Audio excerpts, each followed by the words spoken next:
Hey guys, welcome back to Andy's Dinosaur Reviews, and today we have another Mattel Jurassic World figure to take a look at, and yes, it is another Dino Trackers figure, and this is actually the second figure for today, because every once in a while I get kind of overwhelmed with way too much to review, so I try to get reviews out a little bit more, so you kind of benefit from that by getting 2 reviews today rather than just 1, because I have so much stuff that I really want to get up here on the channel. But this time we've got another, again, brand new Dino Trackers figure, as we have one of the Wild Roar assortment. We've got the Eocarcharia, and it looks pretty cool, and it's nice to have another feathered dinosaur in the line, something we don't have too many of, but it seems as though we're starting to get more as time goes on, which is definitely a huge plus.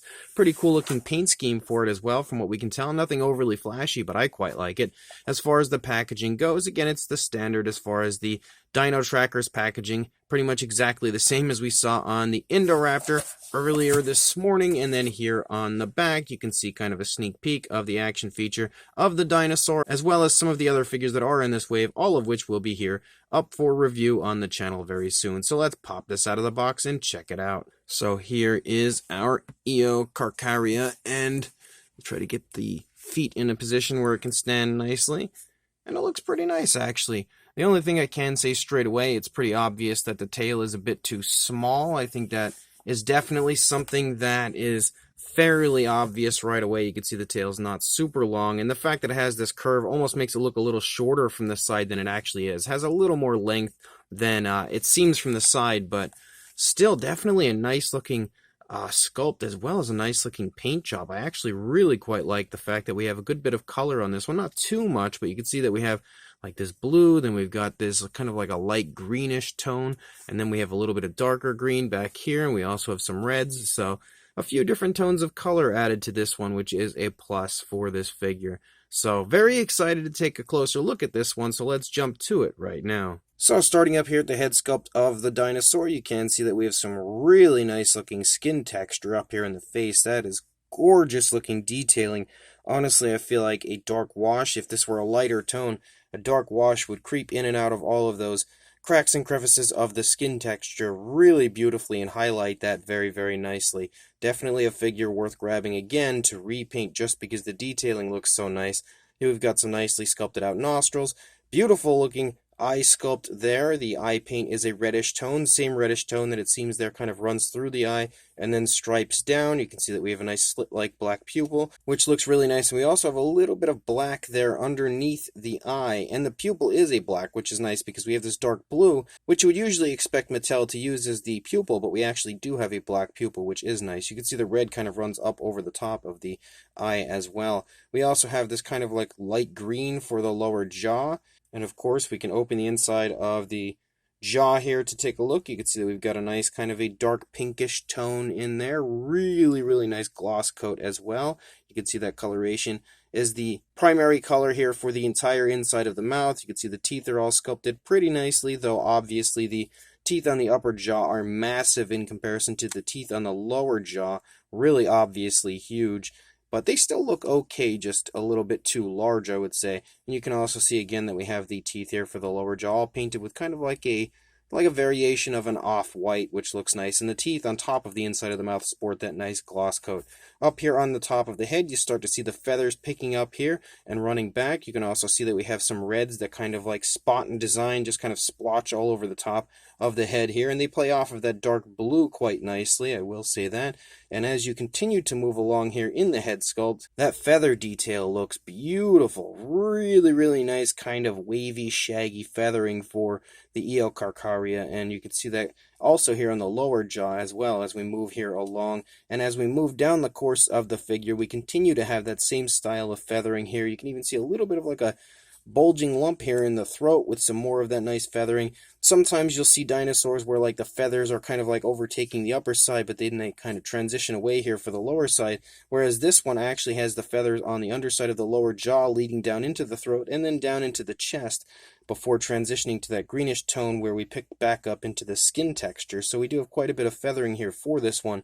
And then again, as we continue to move down a little further into the body, you continue to see those really nice wavy feathers as they decrease in size as we reach the skin texture here of the stomach region. If we move the leg back, you can get a nice idea of what the stomach region, skin texture, and everything looks like here, which looks really nice. You can also pick up on kind of like a speckling to this one on top of that, light greenish tone that we have here. As you move down into the arms are really quite muscular. You have a nice bend in the elbow. You have some feathers there kind of leading off of the back of the elbow.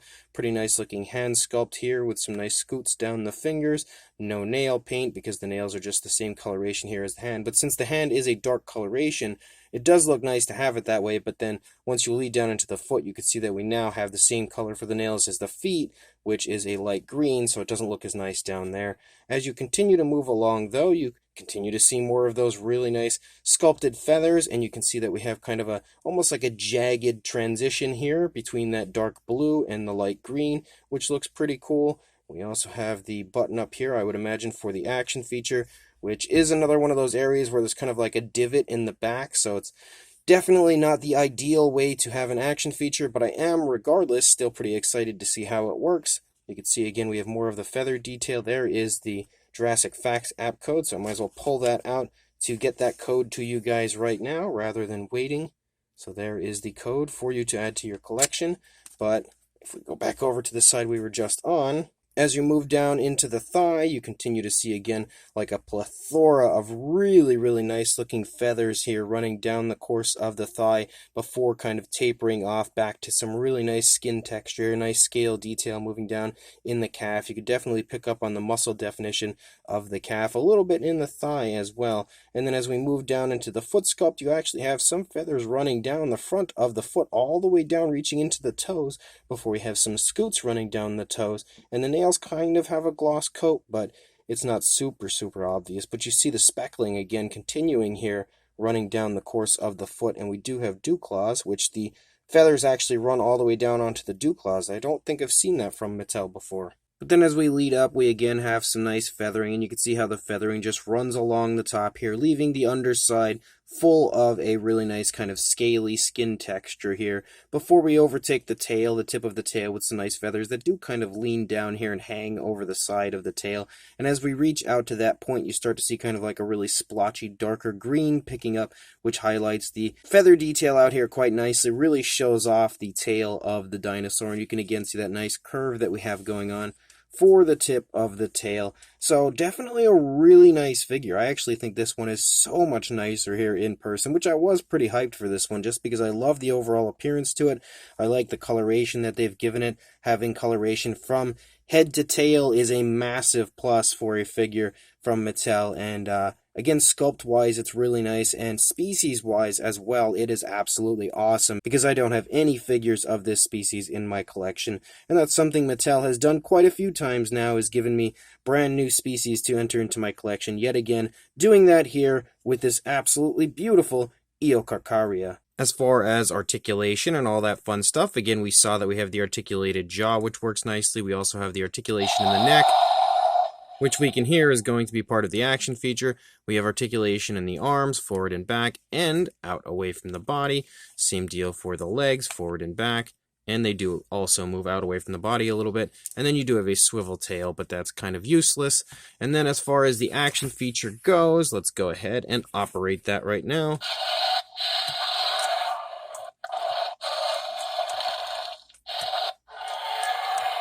So one thing I kind of wanted to test right away was, do the noises continue if we, keep moving the button? And they don't, obviously, they start over. So we'll do it now, we'll just do it a little faster with the noise, and we'll hear the noise, and then we'll do it the other way.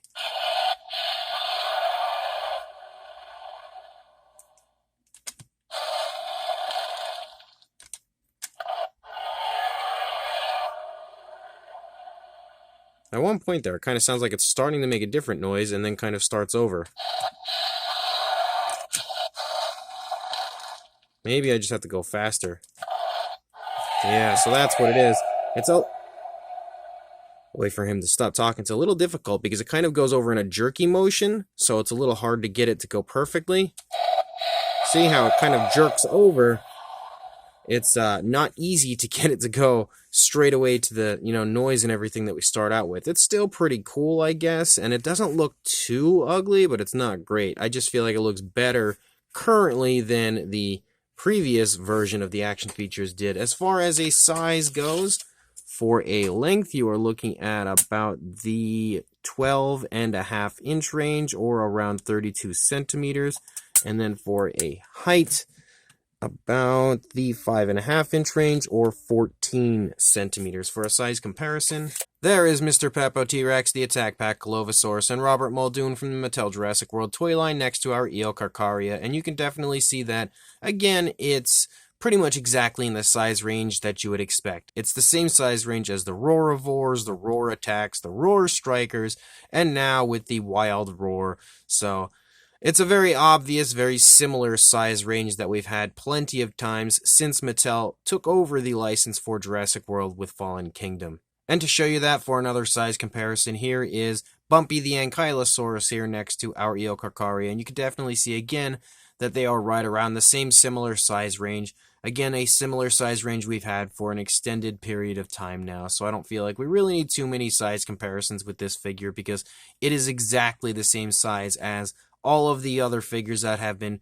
previously released, again, in like the Roar Strikers, Roaravore, those type of figures. It's right there in the same size range as all of those. But just in case you wanted one more comparison, we have a Mattel Velociraptor and Dilophosaurus here again next to the Eocarcharia, and you can definitely see yet again exactly what I was talking about. At this point, with this many different figures that we've brought in from Mattel, you should easily have an idea again as far as the size of this brand new Wild Roar release. So this new Dino Trackers Mattel Jurassic World Eocarcharia, the Wild Roar Eocarcharia, I should make sure that I mention the title of the line that this is a part of, but it's a pretty cool figure, honestly, and definitely nicer in person than I thought it was going to be, which I did think it was going to be pretty nice, but I think it has even exceeded my expectations a little bit here in hand. And one thing that I was specifically a little bit worried about was the way that the eyes would look here in person, because kind of having that same color to the stripe running through and it blending all together in an ugly way was something that I personally was a little concerned about leading into this release, but actually having it here, it doesn't look like that at all. It looks beautiful the way that they've applied that. I really quite like the eye color being a red and then matching with that red stripe through the eye. And as a whole, the sculpt is extremely nice looking, very, very visually appealing. With the feathering that we have throughout the entire course of the figure, they've done a great job of sculpting out those feathers in a really realistic and really nice way, and giving it that kind of shaggy type of an appearance to the feathers. Pretty much exactly what I would expect to see as far as feathering goes on a dinosaur. And the areas with the skin texture also looks phenomenal, like really, really nice, really crisp detailing through the entire figure. The paint job also looks really cool. I love the fact that we have coloration pretty much from head to tail on this, as it overall does have that really nice dark blue that it starts out with. We've got a little bit of red sprinkled in there as we move along, then we get that nice light green, and then as we lead out to the tail, we have some darker greens out there for the tip of the tail. And the fact that there isn't really much difference to the coloration on the underside doesn't take away from this figure at all. I think maybe that light green leading off of the lower jaw running into the throat maybe a little bit would have helped, but it really does look good as far as the overall coloration goes, outside of the fact that we don't have nail paint. That's the only thing really that I could complain about when it comes to the paint job of this figure, and at this point that's something we're kind of used to, so that would be a pretty mild complaint. As a whole, again, I really think the sculpt looks great, the paint job looks great, the action feature is okay, I guess. It's not the greatest thing in the world, but it works fairly nicely and does include some pretty fun noises and a pretty fun action feature as a whole. I'm not a huge fan of the way the button is applied up on the top, but it also doesn't look terrible either. So again, a very cool figure, and I'm actually really hyped now to take a look at the rest of the Wild Roar line that I have here to review for you guys. So make sure you keep checking back, as we'll have plenty of new Dino Tracker reviews up over the next week or two, especially with everything now releasing. So lots of stuff to look forward to. I actually found this figure here at my local Target, but since I can't really link you to a place on Target to purchase this, I'm going to link you to Big Bad Toy Store, where you can actually purchase all of these, the entire wave, I believe, in one shot, unless they sell out, of course, but you can purchase the entire wave again all in one shot on there. Just take care of everything all together at once. So make sure you check the link in the description or head to your local Target and grab it there. One way or another, definitely a very cool figure and worth picking up. So make sure you like, comment, and subscribe, and I will see you in the next review. Thanks for watching.